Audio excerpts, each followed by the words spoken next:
Hello everyone, this is Buddha Zen Wisdom, accompanying you every day. The best way to prosper, letting go.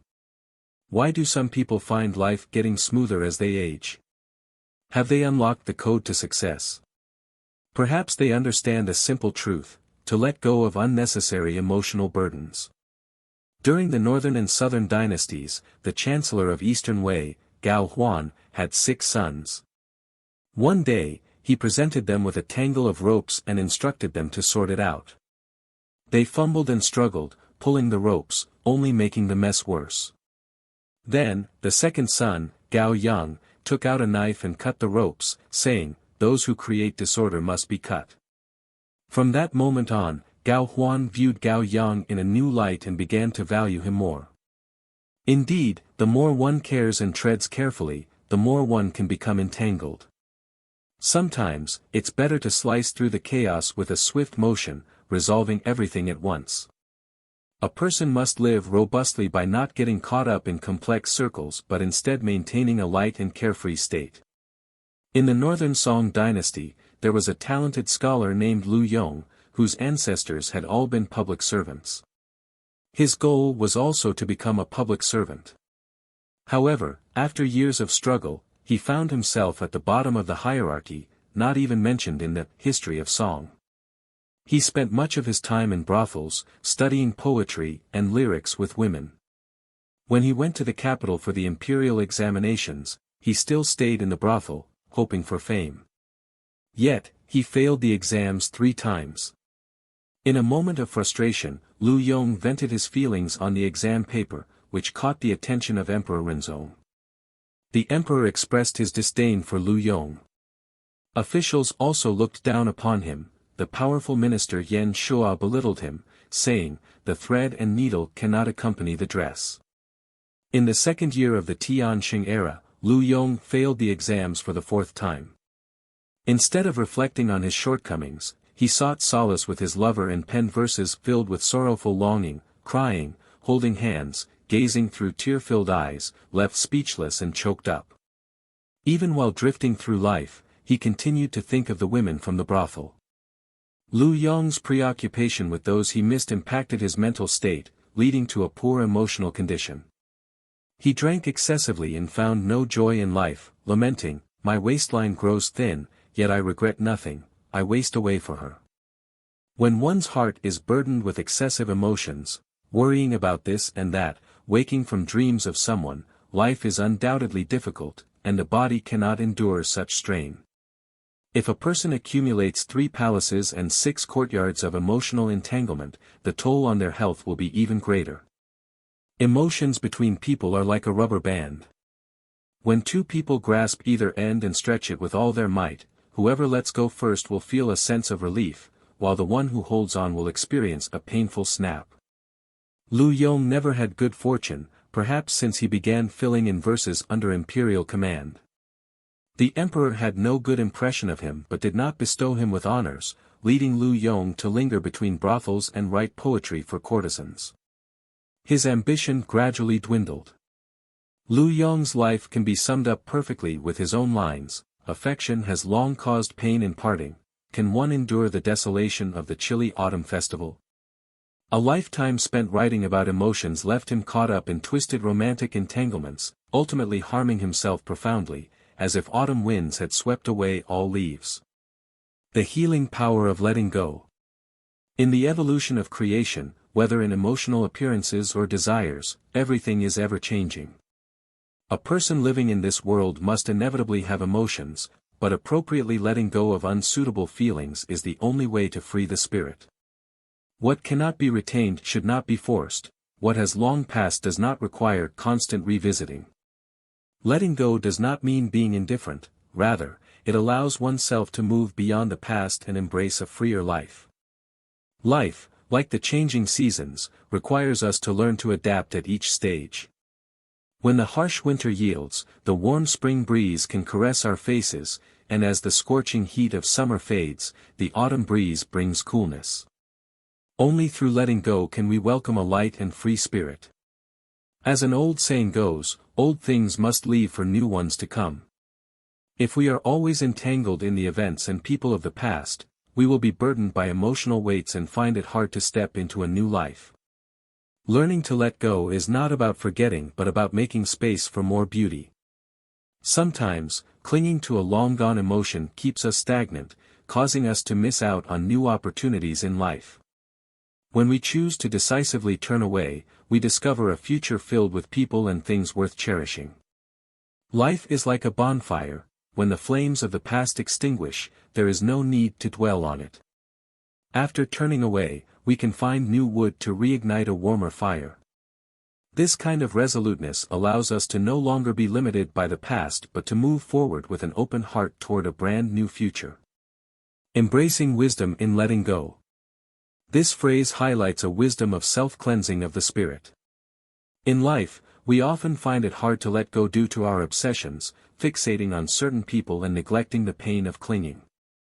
As a thought-provoking saying goes, the sand you cannot hold on to will slip away, the tighter you grip it, the more it will hurt. When we let go, our spirits can become light again, allowing us to see a broader world. Reducing unnecessary concerns in life and removing the weeds from our hearts leads to clearer thoughts, freeing us from the chains of meaningless emotions and desires, allowing life to flow more smoothly and our bodies to feel more comfortable. When we no longer get entangled in emotional ties, our family and career will naturally flourish. In our relationships, there is no need to always play the emotional card, adhering to appropriate rules and boundaries will instead strengthen our connections. Just as with siblings, being clear about finances maintains long-lasting kinship. Letting go does not mean being cold but signifies a clear self-awareness of what to release and what to keep. This wisdom prevents life from being disrupted by unnecessary emotions. Liang Shiqiu once said in a farewell, "You leave, and I will not send you off. When you come, no matter how strong the wind, I will be there to greet you." This sentence clarifies the wisdom of interpersonal interactions, allowing one to retain emotions without being bound by them. This acceptance helps us face human relationships with calmness and know how to make choices. Just as expressed in The Lament of the Cold Kiln, people say I am valued, not by my abilities, but by the timing, fate, and destiny. When relationships have run their course, the heart must remain still, not clinging to what no longer belongs to us. For desires that are out of reach, one must navigate freely, for fame and fortune, one should accept them as they come. Such resoluteness is not indifference but a freedom of the heart. In both history and modern life, wisdom is often reflected in the balance of choices. Knowing how to uphold oneself while also being able to let go at the right moment fosters a broad-minded heart. True tranquility comes from accepting things as they are and making rational choices. When we learn to moderately let go of our emotions, our steps in life will become lighter, and living will feel more liberating. Life is such, and that is enough. Having reached the age of 70, I have come to understand, when one grows old without money in hand, even one's own children may turn away in disdain. I am 70 years old this year, and my spouse is 69. We are both from rural backgrounds. Although we have spent most of our lives digging in the soil, we still managed to send both of our children to university. After graduating, our children found stable jobs in the city and started their own families. Once they settled down in the city, they seldom returned to their hometown. They would only come back to the countryside to reunite with us during festivals. Despite the infrequent gatherings, as long as they are happy in life, we can endure some hardship. The Spring Festival is the happiest time for us as a couple because that is when our children bring their families back to our rural home for a reunion. Typically, they stay until their holidays end. During the 7 days of the Spring Festival, we prepare large tables of delicious food for our children to enjoy. When their holidays are over and they return home, we give them the local specialties we have prepared in advance to take back with them. We have saved a bit of money through frugality, but after the Spring Festival, there isn't much left. Even though we don't have much savings, we feel secure. We believe our children will take care of us in the city once we are old and unable to care for ourselves. As time passes, my spouse and I have grown weaker. Since last year, we have been unable to do farm work and even cooking has become a struggle. Watching our health decline day by day, the issue of retirement has come to the forefront. We called our children to express our desire to move to the city to be near them in our old age. However, their responses were hesitant, saying they needed to think it over. They explained their worries about us burdening them. Although they offered us some money, we can hardly bring ourselves to accept it. After spending several days contemplating, I made a decision. I informed my spouse of my intention to visit the big city by myself. I believe the couple of thousand yuan we have saved is enough for us to survive for a while in the city. We can rent a small room and live frugally until we can find work. The best scenario would be for our children to take pity on us, but if that doesn't happen, I am willing to do my best for us, even if it means enduring hardships. My spouse hesitated at first, but after some thought, he encouraged me to go. He wished me well and expressed his desire to accompany me. We could do farm work, while he'd find a job that suits him. Once my spouse and I made our choice, we bought a train ticket and prepared to leave the countryside. We felt happy yet uncertain, leaving our familiar home, as we began to view the world from a new perspective. The moment we boarded the train, we began to feel apprehensive, as if this journey might lead to our eventual separation. Perhaps that's how our children view us. But we don't blame them, rather, we hold hope for them, believing they will come back and acknowledge our sacrifices.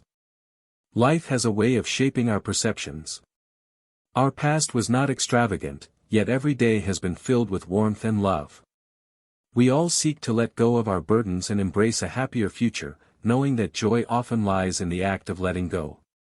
May we all learn the art of letting go, opening ourselves up to the possibilities of a new beginning. Thank you for being here today.